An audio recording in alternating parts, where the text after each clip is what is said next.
महाराष्ट्राच्या राजकारणात सध्या एका शब्दामुळे मोठा वाद निर्माण झालाय।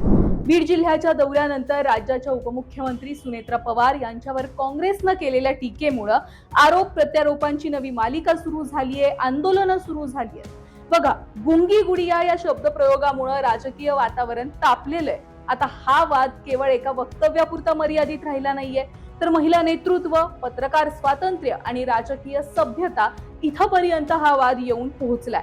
त्यामुळे बीड मध्ये नेमकं पत्रकार परिषदेत काय झालं, काँग्रेसनं सुनेत्रा पवारांना कुठला शब्द वापरला आणि त्यानंतर सुनेत्रा पवार आणि इतर नेत्यांनी काय प्रत्युत्तर दिलंय, हेच आजच्या व्हिडिओत पाहायचंय। नमस्कार। आता बघा, सगळ्यात पहिल्यांदा बीड मध्ये घडलं काय होतं ते पाहू। बीडच्या पालकमंत्री म्हणून सुनेत्रा पवारांनी नुकताच जिल्ह्याचा दौरा केला। विविध विकास कामांचा आढावा घेण्यासोबतच त्यांनी नागरिकांच्या तक्रारी ऐकून घेतल्या। अगदी रात्री उशिरापर्यंत लोकांच्या समस्या जाणून घेतल्यामुळे त्यांच्या कार्यपद्धतीचं अनेकांनी स्वागत केलं। प्रशासनामध्ये त्या सक्रिय होत असल्याची चर्चा सुद्धा सुरू झाली। मात्र याच दौऱ्यातील पत्रकार परिषदेत घडलेल्या एका घटनेमुळे संपूर्ण चित्र हे बदललं। पत्रकार प्रश्न विचारत असताना मंत्री धनंजय मुंडेंनी त्या पत्रकाराला रोखल्याचा व्हिडिओ सोशल मीडियावर व्हायरल झाला आणि याच वेळी सुनेत्रा पवार सुद्धा तिथे होत्या, पण सुनेत्रा पवार यांनी शांतता राखली। सुनेत्रा पवार धनंजय मुंडे यांना काहीच बोलल्या नाहीत आणि बरोबर काँग्रेसनं हेच केलं। काँग्रेसनं त्यांच्या अधिकृत सोशल मीडिया पोस्ट मध्ये एक प्रश्न विचारला। पत्रकार परिषदेमध्ये घडलेल्या प्रकारावेळी पालकमंत्री म्हणून सुनेत्रा पवार यांनी हस्तक्षेप का केला नाही, याच पोस्ट मध्ये काँग्रेसनं गुंगी गुडिया असा उल्लेख सुनेत्रा पवारांना केला। हा शब्द प्रयोग समोर येताच मोठा वाद निर्माण झाला। अनेक राजकीय नेते आणि सामाजिक कार्यकर्त्यांनी काँग्रेसच्या भाषेवर आक्षेप घेतला। विरोधकांवर टीका करणं हा लोकशाहीचा भाग जरी असला तरी वैयक्तिक आणि अपमानास्पद शब्दांचा वापर योग्य नाहीये, हेच सगळ्यांचं मत आहे। बरं, धनंजय मुंडे यांनी सुद्धा काँग्रेसवर त्यानंतर प्रत्युत्तर केलं किंवा काँग्रेसवर टीका केली।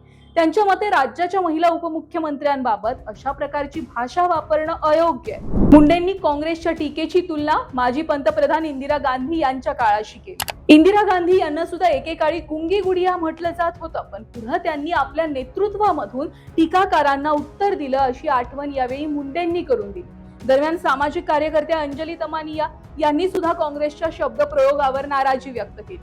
दमानियांनी स्पष्टपणे सांगितलं की कोणत्याही महिला नेत्यावर अशा प्रकारची भाषा वापरणं राजकीय संस्कृतीला शोभणारं नाहीये। त्यांनी मुद्द्यांवर टीका करण्याचं समर्थन केलं, मात्र वैयक्तिक टिप्पणीचा दमानियांनी सुद्धा निषेध केला।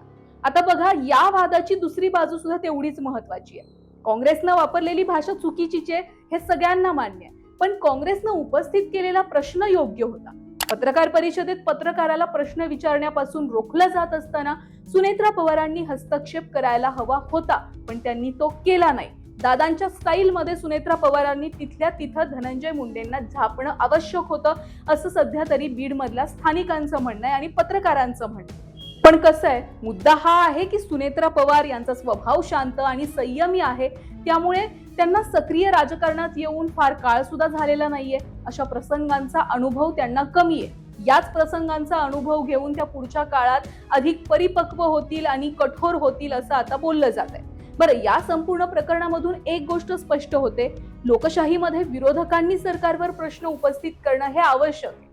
पत्रकार स्वातंत्र्याचं संरक्षण होणं सुद्धा तितकंच महत्वाचं आहे, पण त्याच वेळी राजकीय टीका करताना सभ्य भाषा आणि मर्यादा पाळणं ही सगळ्या पक्षांची जबाबदारी आहे। आता सगळ्यांच्या नजरा सुनेत्रा पवार यांच्या पुढच्या भूमिकेकडे लागलेल्या आहेत। सुनेत्रा पवारांनी काँग्रेसच्या टीकेवर अगदी कमी शब्दामध्ये प्रत्युत्तर सुद्धा दिलंय।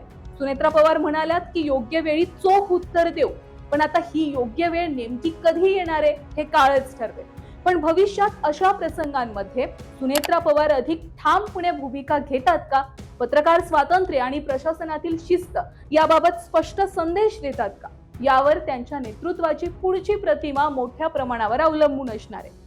एकूणच गुंगी गुडिया हा शब्द वादाचा केंद्रबिंदू ठरला असला तरी या प्रकरणानं महाराष्ट्राच्या राजकारणात सभ्य भाषेची गरज, पत्रकारांचा सन्मान आणि नेतृत्वाची जबाबदारी या तिन्ही मुद्द्यांना पुन्हा एकदा चर्चेच्या केंद्रस्थानी आणलंय।